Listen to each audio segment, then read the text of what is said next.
Lecture number 73 part 2 end S 33 earning per share.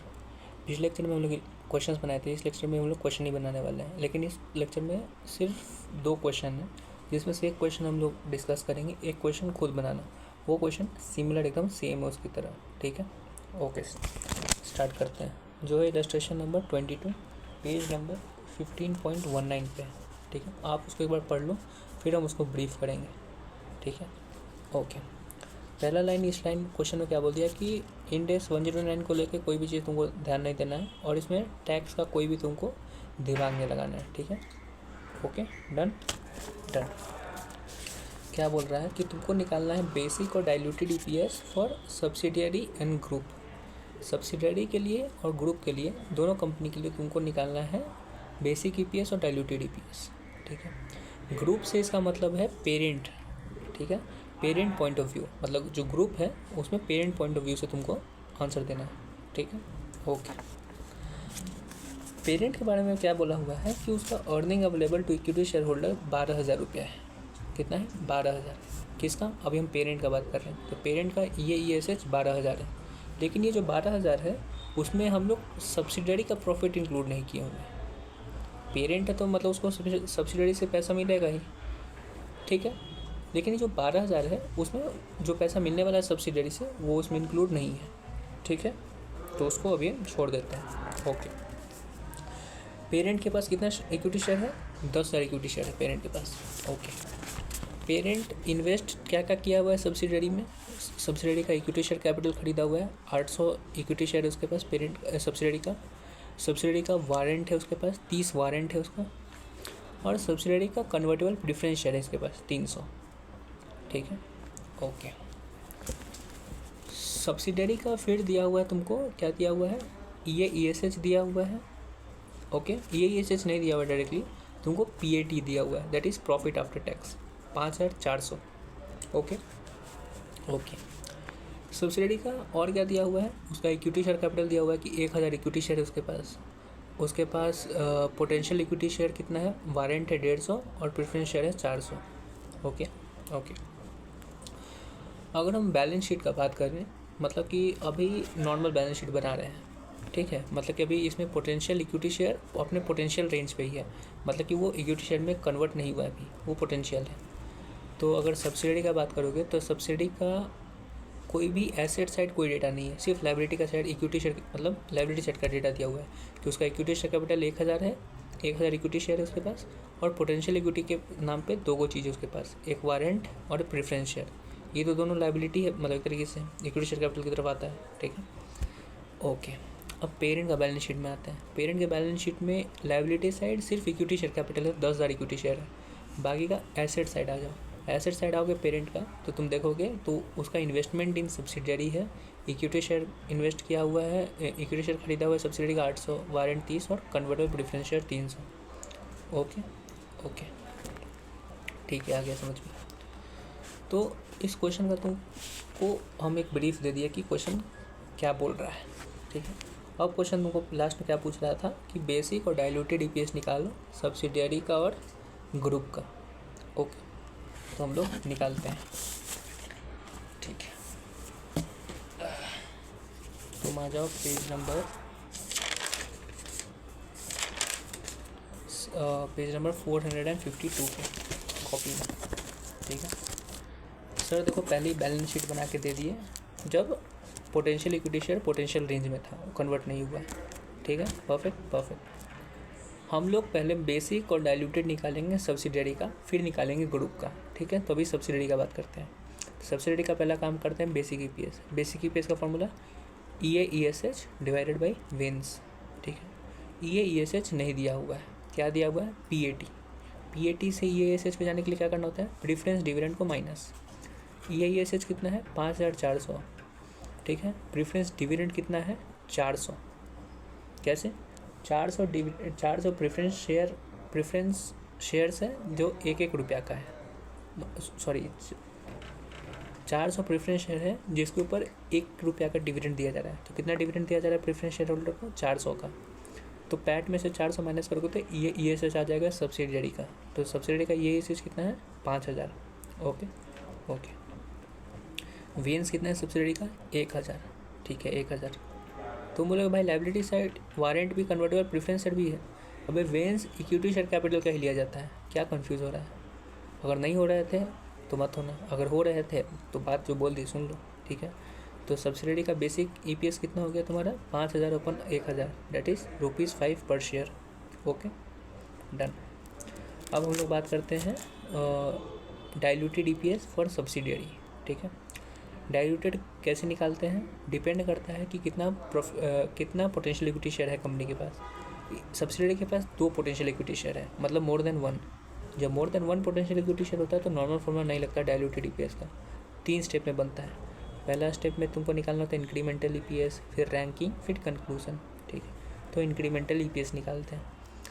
तो एक है वारंट के ऊपर क्या होगा इंक्रीमेंटल EPS, EISS पे 0 होता है और वेंस में जितना वारंट दे रहा होता है 100। वारंट कितना दे रहा होता है तुम बोलोगे 150, अरे नहीं, वारंट का कितना बार बोले हैं, सिर्फ फ्री प्रोपोर्शन लेना होता है। फ्री प्रोपोर्शन का फॉर्मूला जितना भी वारंट है मल्टीप्लाइड बाई जो भी फ्री पार्ट है, market price minus exercise divided by market price, कभी भी एक्सरसाइज प्राइस नहीं। तो तुमको पता चलेगा कि वारंट का इंक्रीमेंटल EPS तुम्हारा आ जाएगा। वारंट का इंक्रीमेंटल EPS 0 है। दूसरा PS क्या है, कन्वर्टेबल प्रेफरेंस शेयर, उसका जब इंक्रीमेंटल निकालोगे तो उसका EISH कितना होता है 400, और उसका नंबर ऑफ शेयर्स कितना है वो भी वेंस 400 है, तो उसका इंक्रीमेंटल EPS कितना है 1, ठीक है। तो वारंट का इंक्रीमेंटल EPS 0 है और प्रेफरेंस शेयर का इंक्रीमेंटल EPS 1 है, ठीक है। स्टेप 1 हो गया। स्टेप 2 में रैंक 1 उसको दिया जाता है जिसका सबसे कम इंक्रीमेंटल EPS होता है। सबसे कम इंक्रीमेंटल EPS किसका है, वारंट का, तो rank 1 warrant, rank 2 preference shares, ठीक है। स्टेप 3 कंक्लूजन कैसे होता है, पहले फॉर्मेट पर्टिकुलर्स, फिर उसके बाद न्यूमरेटर दैट इज़ EISH, फिर डिनोमिनेटर वेंस EPS, फिर कंक्लूजन, और पहला चीज़ बेसिक, ठीक है। अभी किसका बात कर रहे हैं, सब सब्सिडी का। तो सब्सिडी का बेसिक 5000, वेंस 1000, EPS 5, कंक्लूजन नहीं होता बेसिक में। फिर पहला रैंक 1 किसका था, वारंट का, तो पहले वो हो जाएगा वारंट, उसका EISH, वेंस। इसमें EPS नहीं निकालना होता है, क्यों, क्योंकि यहाँ पे कुछ नहीं, पिछले लेक्चर में बता दिए थे कि ये लिखने के बाद जब वारंट पहला PS लिख दोगे तो उस टाइम वहाँ पे EPS नहीं लिखोगे, दोनों को ऐड करोगे फिर PS लिखाएगा, लिख दिया। तब तुम्हारे पास जब दोनों ऐड करोगे तो EPS आ जाएगा 4.65। अब कंपेयर करो पिछला EPS से, प्रीवियस वाला से, तब पता चलेगा कि डाइल्यूटिव है कि एंटी डाइल्यूटिव, ठीक है।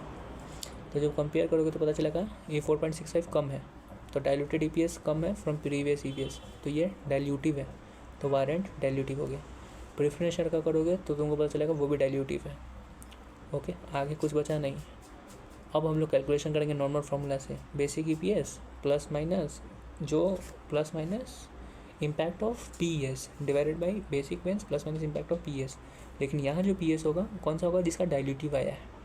उस लेक्चर में एक एंटी डाइल्यूटिव आया हुआ था, उसको कंसिडर नहीं किए थे, क्योंकि डाइल्यूटेड EPS निकालने के लिए हमको एंटी डाइल्यूटिव कॉन्सेप्ट नहीं चाहिए, कॉम्पोनेंट नहीं चाहिए। यहाँ पे सारा कॉम्पोनेंट डाइल्यूटिव है, तो हम लोग डाइल्यूटिव ले लेंगे। करोगे तो तुम्हारे पास आ जाएगा सब्सिडियरी का diluted EPS 3.61, easy, very easy. तो तुम सब्सिडियरी का बेसिक EPS भी निकाल दिए, डाइल्यूटेड EPS भी निकाल दिए, एक पार्ट ख़त्म। ओके, दूसरा पार्ट, अब पेरेंट का बेसिक और डाइल्यूटेड निकालना है, ठीक है, easy, very easy. Basic EPS का फॉर्मूला EISH डिवाइडेड बाई वेंस। EISH कंपनी का क्या दिया हुआ है 12000, लेकिन हमको सिर्फ पेरेंट का नहीं निकालना है, हमको ग्रुप का निकालना है। ग्रुप मतलब पेरेंट और सब्सिडियरी का मिला के from the point of parent. Group का हमको EPS चाहिए लेकिन पेरेंट पॉइंट ऑफ व्यू से, ठीक। तो पेरेंट का 12000 है, पेरेंट को और क्या मिल रहा है सब्सिडियरी से, सब्सिडियरी से उसको जो प्रॉफिट सब्सिडियरी को होगा वो उसको मिला होगा, या फिर जो भी पेरेंट इन्वेस्टमेंट किया हुआ है सब्सिडियरी में उसका रिटर्न उसको मिलेगा। True, very true. तो पेरेंट क्या क्या दिया हुआ था, पेरेंट क्या क्या इन्वेस्ट किया हुआ है सब्सिडियरी में, उसका बैलेंस शीट में देख लो। इक्विटी शेयर कैपिटल में इन्वेस्ट किया है, वारंट में किया है और कन्वर्टेबल प्रेफरेंस शेयर में किया है। तो पेरेंट को देख तो डिविडेंड मिल रहा था प्रेफरेंस शेयर के ऊपर, प्रेफरेंस शेयर के ऊपर डिविडेंड मिल रहा था, तो 300 के ऊपर डिविडेंड कितना, 300 का, ₹1 डिविडेंड मिल रहा था, तो 300 का डिविडेंड, ठीक है। वारंट के ऊपर कुछ नहीं मिल रहा था। इक्विटी शेयर कैपिटल 800 है, इसके ऊपर कुछ मिल रहा था, नहीं भाई डिविडेंड नहीं मिल रहा था, तो हो गया बस 300 रुपये हमको सब्सिडी से मिल रहा है। नहीं, कैसे भाई? सब्सिडी को अगर कोई प्रॉफिट होगा तो उसमें जो भी इक्विटी शेयर होल्डर है, जो भी उसका मालिक है, उसको वो प्रॉफिट मिलेगा। सच बात है, एकदम सच बात है भाई। तो यहाँ पे मालिक कौन है सब्सिडी का? पेरेंट है। तो क्या पूरा जो 5,000 रुपया ESH है, जो पूरा 5,000 ESH है, इसका क्या नाम है, सब्सिडी का, वो पेरेंट को मिल जाएगा? नहीं भाई, पेरेंट सिर्फ जितना परसेंट इन्वेस्ट किया होगा उतना ही तो मिलेगा। पेरेंट कितना परसेंट इन्वेस्ट किया है क्वेश्चन में नहीं दिया हुआ है, तो निकालो। कैसे निकालोगे? सब्सिडी का इक्विटी शेयर कैपिटल कितना है? 1,000 शेयर्स का। पेरेंट कितना इन्वेस्ट किया है? 800। तो कितना परसेंट उसका मालिक है? 80%। तो 5,000 का 80% इसको मिलेगा, किसको? पेरेंट को। तुम बोलोगे भाई 5,000 का क्यों तुम बोल रहे हो, 5,400 का क्यों नहीं बोल रहे हो? प्रॉफिट तो 5,400। अरे मेरे भैया 5,400 पैट है, ESH नहीं है। पेरेंट एक इक्विटी शेयर होल्डर है, इक्विटी शेयर होल्डर को मिलता है ESH, earning available to equity share holder, उसको पैट नहीं मिलता है, समझे? तो पेरेंट को मिलेगा क्या? ESH वाला बात। तो सब्सिडी का ESH था 5,000, उसका 80% मिलेगा, ठीक है? तो उसको मिलेगा कितना? 4,000 रुपया। तो शेयर्स की वजह से उसको मिला 4,000, और प्रेफरेंस शेयर होल्डर था तो 300 रुपया। तो एक्चुअल में पेरेंट का ESH कितना है? 16,300 का, ठीक है? अभी हम बेसिक का बात कर रहे हैं, डाइल्यूटेड का नहीं, और पेरेंट का ही। तो ESH 16,300। अब वेन्स में आओ। वेन्स में बेसिक वेन्स कितना है? बेसिक वेन्स है 10,000। तो अब सब्सिडी का भी हम लोग इक्विटी शेयर ले लेते हैं, जो कि ग्रुप लेवल पे बना रहे हैं। याद करो मेरे भाई, कैश फ्लो स्टेटमेंट में, कैश फ्लो स्टेटमेंट बोल रहे, कंसोलिडेटेड फाइनेंशियल स्टेटमेंट में, CFS में, इंडेक्स 103 या फिर I actually don't remember, consolidated financial statement में हम लोग कभी भी सब्सिडी का इक्विटी शेयर लेते थे? नहीं लेते थे ना मेरे भाई। तो सब्सिडी का इक्विटी शेयर तुम नहीं लोगे अपने कंसोलिडेटेड फाइनेंशियल स्टेटमेंट में। तुम ग्रुप लेवल पे बना रहे हो तो कंसोलिडेटेड फाइनेंशियल स्टेटमेंट है, उसमें सब्सिडी का तुम इक्विटी नहीं लेते थे, समझे? तो इसमें जो वेन्स होगा उसमें सिर्फ 10,000 पेरेंट का आएगा, ठीक है? बेसिक EPS तुम्हारा निकल जाएगा, ईजी, वेरी ईजी, ठीक है? तो पेरेंट का आ गया बेसिक EPS। अब हम लोग बात करते हैं पेरेंट का डाइल्यूटेड EPS का, ठीक है? डाइल्यूटेड EPS का फॉर्मूला क्या होता है भाई? वो डिपेंड करता है कि कितना पोटेंशियल इक्विटी है मार्केट कंपनी के पास। तो 2 को पोटेंशियल इक्विटी है, वारंट और प्रेफरेंस शेयर। अरे वो वारंट और प्रेफरेंस शेयर सब्सिडरी का है, पेरेंट का नहीं है। डाइल्यूटेड EPS किसका निकाल रहे हो? ग्रुप लेवल, लेकिन पेरेंट पॉइंट ऑफ व्यू से। तो पेरेंट के पास तो कोई पोटेंशियल इक्विटी शेयर है ही नहीं। तुम उसका बैलेंस शीट जाके देख लो, क्या उसके पास कोई पोटेंशियल इक्विटी शेयर है? उसके पास इक्विटी शेयर है, पोटेंशियल इक्विटी शेयर कुछ भी नहीं है। ओके, तो ठीक है। डाइल्यूटेड ESH का फॉर्मूला कब क्या होता है? जब एक ही PES है। तो यहाँ पे तो एक ही PES है, तो फॉर्मूला क्या होता है? Basic ESH plus minus impact of PS divided by basic veins plus minus impact of PS, ठीक है? तो बेसिक ESH कितना है? 16,300। यहाँ पे भाई इस क्वेश्चन में नहीं लेना है, 16,300 तुमको नहीं लेना है। क्यों भाई? यही तो फॉर्मूला है, बेसिक जो मिला, बेसिक जो हम लोग निकालते हैं वही तो ले लेते हैं, बेसिक ESH। यहाँ नहीं लेना है। क्यों नहीं लेना है बताता हूँ उसका लॉजिक, 1 मिनट रुको, ठीक है? डाइल्यूटेड EPS का फॉर्मूला क्या है? Basic ESH plus minus impact. यहाँ पे पोटेंशियल इक्विटी शेयर एक भी नहीं है, तो इम्पैक्ट तो कुछ आएगा ही नहीं, ठीक है? तो इम्पैक्ट भूल जाओ, जो बेसिक में ESH था वो भी यहीं पे आएगा, ठीक है? एक बात, लेकिन एक डिफरेंस है। क्या डिफरेंस है भाई? हम लोग क्वेश्चन में पेरेंट का ESH दिया हुआ था 12,000, लेकिन वो सिर्फ पेरेंट का, हम ग्रुप लेवल पे बना रहे थे, तो हम सब्सिडी का भी प्रॉफिट ऐड किए थे पेरेंट में भी। सच बात है। तो अभी फिर से तुमको ऐड करना होगा, तो तुम 12,000 से फिर से शुरू करो। तुम 16,000 सीधा नहीं ले सकते हो, तुमको 12,000 से शुरू करना होगा। क्यों शुरू करना होगा उसका लॉजिक है, बताते हैं। 12,000 से शुरू किए तो ESH 12,000, अब सब्सिडी का तुम प्रॉफिट लो, ठीक है? ले लेते हैं भाई। तुम सेम चीज़ फिर से करवा रहे हो, एक बार तो कर चुके, जस्ट अभी किए थे, फिर से करवाने का तुमको क्या जरूरत है? एक 4,000 आएगा, एक 300 आएगा, तुमको पता है, कर दो। नहीं, ऐसा नहीं आएगा। क्यों नहीं आएगा? चलो बनाते हैं। अभी हम लोग डाइल्यूटेड ईपीएस निकाल रहे हैं। डाइल्यूटेड ईपीएस मतलब पोटेंशियल इक्विटी शेयर अब पोटेंशियल नहीं रहा है, वो चेंज हो चुका है, अब वो इक्विटी शेयर की तरह उसको हमको ट्रीट करना है।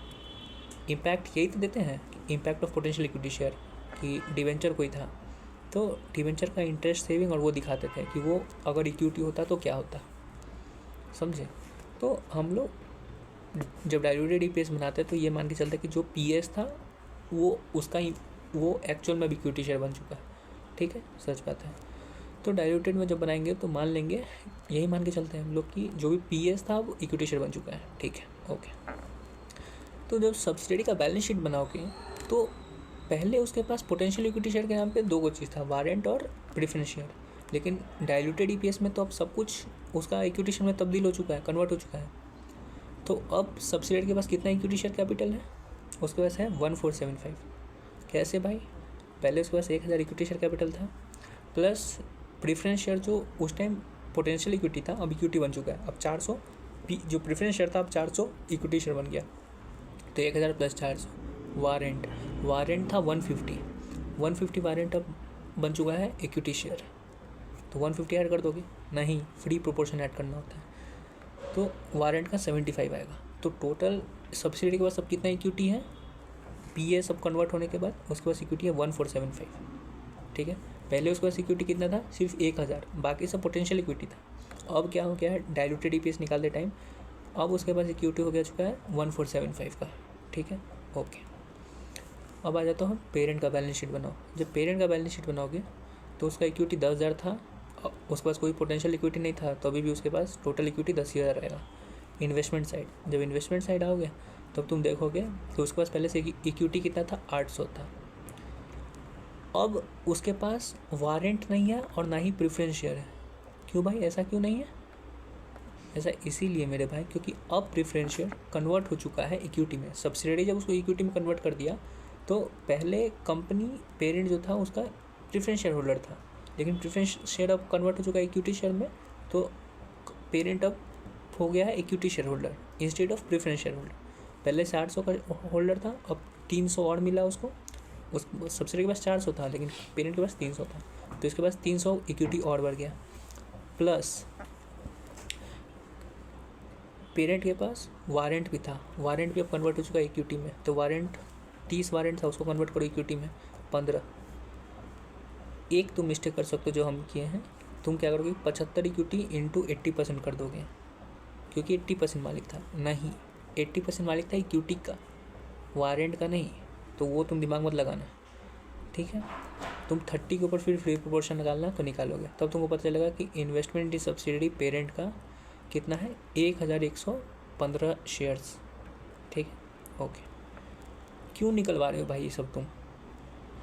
पहला चीज़, एक तो डाइल्यूटेड ईपीएस निकालना इसीलिए क्योंकि सब कुछ कन्वर्ट हो चुका है, एक चीज़। दूसरा चीज़ मेरे भाई याद करो, जब अभी हम लोग पेरेंट का जब बेसिक ईपीएस निकाले थे तो उस टाइम 12,000 के बाद ऐड किए थे 4,000 और 300 जो सब्सिडरीज को मिलेगा, सच बात है, ठीक है। 300 तो प्रेफरेंस शेयर से मिला था। हम लोग 4,000 कैसे वैल्यू लाए थे, 4,000 ऐसे लाए थे कि हम 80% मालिक थे पेरेंट, तो सब्सिडरी को जो EISH है उसका 80% हमको मिलेगा, ठीक है, सच बात है। अभी जब तुम देखोगे नेक्स्ट जब डाइल्यूटेड ईपीएस निकाल रहे हो तो सब्सिडरी का EISH कितना है, सब्सिडरी का EISH 5,000 नहीं है, हैं? क्यों नहीं है बता रहे हैं। पहले क्या था, बेसिक निकालते टाइम जब पोटेंशियल इक्विटी शेयर का फॉर्म में था तो उसको प्रीफरेंस डिविडेंड देना पड़ रहा था, किसको, सब्सिडियरी को, तो उसको 400 का प्रीफरेंस डिविडेंड देना पड़ रहा था। तो पैट 5,400 माइनस 400 करता था, तब 5,000 EISH आया था, और इस EISH का 80% पेरेंट को मिला था, सच है, सच है। लेकिन जब डाइल्यूटेड ईपीएस बना रहे हैं तो ये मान के चल रहे कि सब पोटेंशियल इक्विटी कन्वर्ट हो चुका है इक्विटी में, मतलब प्रेफरेंस शेयर नहीं है सब्सिडी के पास।